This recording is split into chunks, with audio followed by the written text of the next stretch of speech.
1957 Chevrolet, or 1957 Chevy, which it is more commonly called, was the first mass-produced American car built after World War II to rise to the level of a collector car.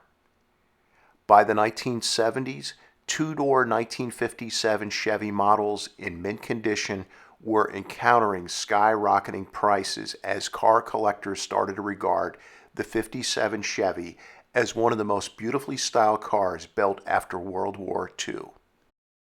Even today, with the recent rapid rise in values of classic American muscle cars, mint-conditioned 1957 Chevys have continued to rise in value.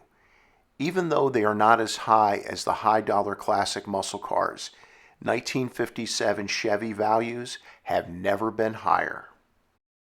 In order to fully understand the appeal of the 1957 Chevy, we have to rewind back before World War II, when during the 1930s, the United States was in the clutches of the Great Depression, which forced most cars during this period to be utilitarian, with function being their main purpose. Styling was now far down the priority list. After World War II, a long period of prosperity began in the United States, and U.S. automakers would turn towards styling to sell cars. Starting in the late 1940s, the jet age name was applied to this period of time in America, with the advent of jet engine-powered airplanes, which at the time were military aircraft in the U.S. 10 years later, U.S. passenger jet travel service would begin. It was during this jet age that U.S. automobile designers began to integrate jet airplane-influenced design themes into production cars. Rear tail fins, which mimicked airplane tail fins, were found on many of the late 1950s American cars. It would be a temporary trend that would, by the arrival of the 1960s, fade very quickly. Chevrolet's most prominent tail fins were found on its 1957 Chevy, which was available in 4 different trim models: the 150, 210, Del Rey, and Bel Air. All were available in a 2-door or 4-door configuration. There were also different 1957 Chevy station wagon models.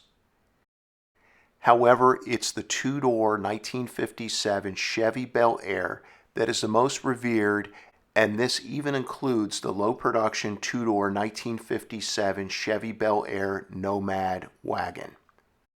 The 2-door 1957 Bel Air was also available in a 2-door sedan, 2-door sport coupe, and 2-door convertible. Chevrolet back in the 1950s was a budget automaker, making cars for the average buyer. The 1957 Chevy Bel Air had as much chrome and decorative bodywork as a 1957 Cadillac, yet its body lines were more attractive. The Bel Air was Chevrolet's upscale car. Chevrolet seemed to hit the perfect balance with the 1957 Bel Air styling, with lavish chrome and bodywork and beautifully styled body panels.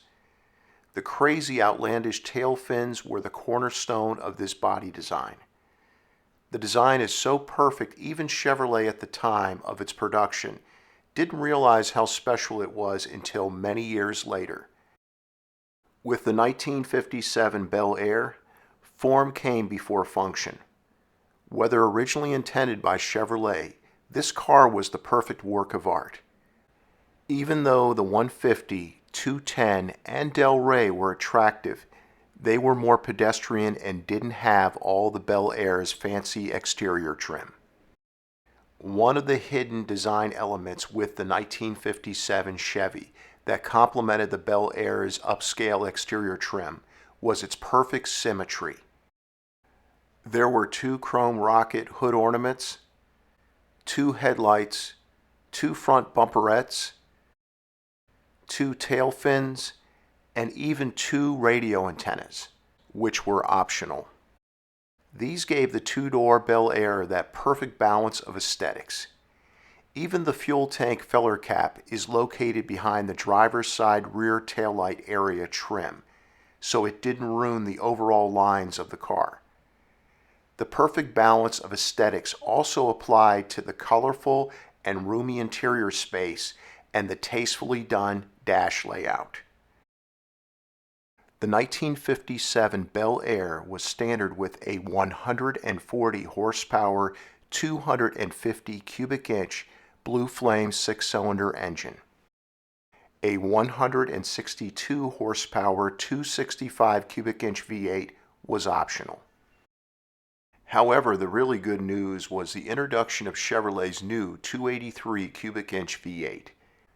There were 6 different versions of this engine available in the Bel Air, ranging from 185 to 283 horsepower.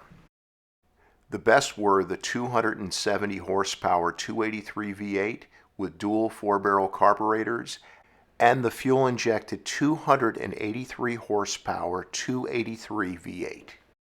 Both of these were available in the 1957 Corvette and were very potent when available with the floor-mounted 4-speed manual transmission, which was available during the second half of the 1957 model year in the Bel Air and other full-size 1957 Chevys.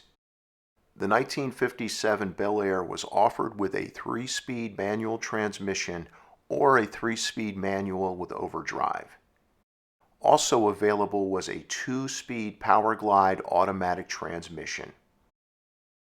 It's safe to say that Chevrolet will never produce another car like the two-door 1957 Bel Air. It's a time capsule of a bygone era. It's a rolling Mona Lisa that will keep increasing in value as the years pass. Thank you so much for your support of this channel. Please subscribe since your support is the reason this channel is a success. And please make sure to click on the bell icon so that you never miss a new video release.